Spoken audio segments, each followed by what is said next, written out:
Joe had always enjoyed his late night walks, the quiet streets, the occasional rustling of leaves, the distant hum of traffic. It was his way of unwinding after a long day.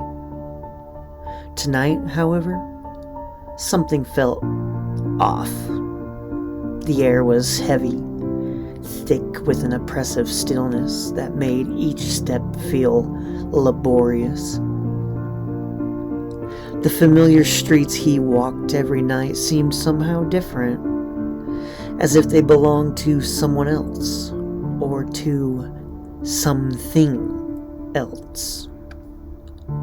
As he rounded a corner onto Maple Street, he noticed a couple walking ahead of him. They were moving slowly, as if unsure of where they were going. Joe was about to quicken his pace to pass them when he noticed something strange. From the back, they looked perfectly normal. Just a man and a woman, perhaps in their late 30s. But when they turned to look at him, Joe's stomach dropped. Their faces were wrong. The man's nose was slightly crooked, his skin too smooth, like wax. The woman's eyes were set too far apart, her smile too wide, stretched across her face in a way that made Joe's skin crawl. It was as if someone had tried to sculpt human faces but didn't quite get it right. Their features looked painted on, exaggerated, like they were wearing masks or heavy makeup to conceal something underneath. But it wasn't just their appearance. There was something else that gnawed at Joe's mind. Their movements were stiff, mechanical, like puppets on a string, mimicking human behavior but lacking the fluidity of life. "Are you lost?" the man asked in a voice that sounded distorted, like a recording being played the wrong speed. Joe's mouth went dry. He wasn't sure what to say, or if he could say anything at all. No. Just on my way home," Joe stammered, trying to keep his voice steady. The woman tilted her head in a way that was almost bird-like, too quick and sharp, her smile never fading. "Be careful," she said, her voice eerily flat. "The streets can be strange at night." Without another word, the couple turned and continued their slow, methodical walk. Joe stood frozen for a moment, watching them until they disappeared into the shadows of the night. His heart pounded in his chest, and a cold sweat broke out across his forehead. Something was definitely wrong. Shaking off the unease, Joe continued down the street, hoping to get home as quickly as possible. He reached the intersection where he usually turned right, but something drew his attention to the alleyway on his left. It was a narrow passageway that ran behind a row of houses, a shortcut he had never taken before. Normally he wouldn't even consider it, but tonight he felt compelled to look. As he peered into the alley, he noticed something disturbing. Every backyard light along the alley was glowing a deep, unnatural red. It wasn't the soft, warm hue of regular porch lights, but a harsh, blood-red illumination that cast long, ominous shadows. The lights flickered in unison, almost as if they were pulsing to some silent rhythm, a heartbeat echoing in the darkness. Joe felt a chill run down his spine.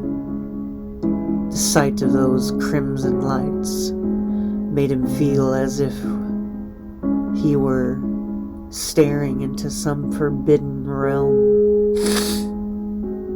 A place where no human should tread.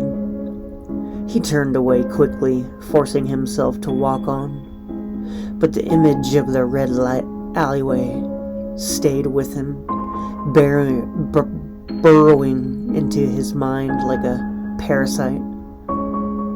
His pace quickened, the unease now gnawing at him more intensely. He was only a few blocks from home, but the familiar route now seemed endless, as if the streets itself were stretching, warping to keep him trapped within its confines. Then, in the distance, Joe heard it. A faint, eerie tune floating through the air. It was the unmistakable jingle of a ice cream truck. But it was wrong. The melody was warped, the notes off-key and distorted like a warped music box that had been left in the rain. The sound grew louder as Joe approached the source, but it wasn't coming from where he expected. The truck was parked at the end of the street, its old rusted body barely visible under the dim streetlights. It was ancient, its paint peeling, the once bright colors now faded to a sickly washed-out gray.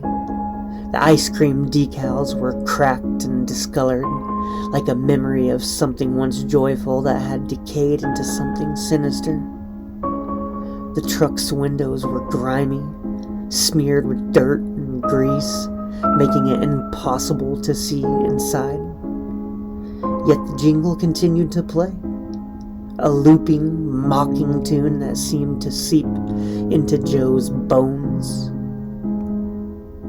There was no one inside.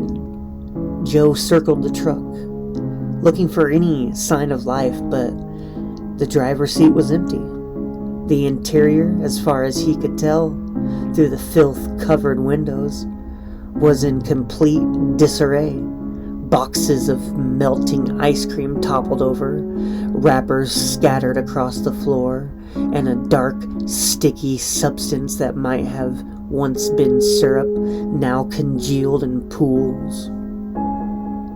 Joe's unease had now turned to outright fear.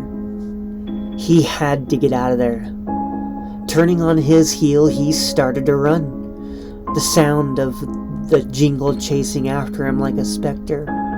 His footsteps echoed in the empty street, and for a moment he was sure he could hear someone or something behind him. The footsteps not quite matching his own, a fraction of a second delayed, like a predator stalking its prey. When he finally reached his house, he fumbled for the keys, his hands shaking uncontrollably. The moment he got inside, he slammed the door shut and locked it, his breath coming in ragged gasps.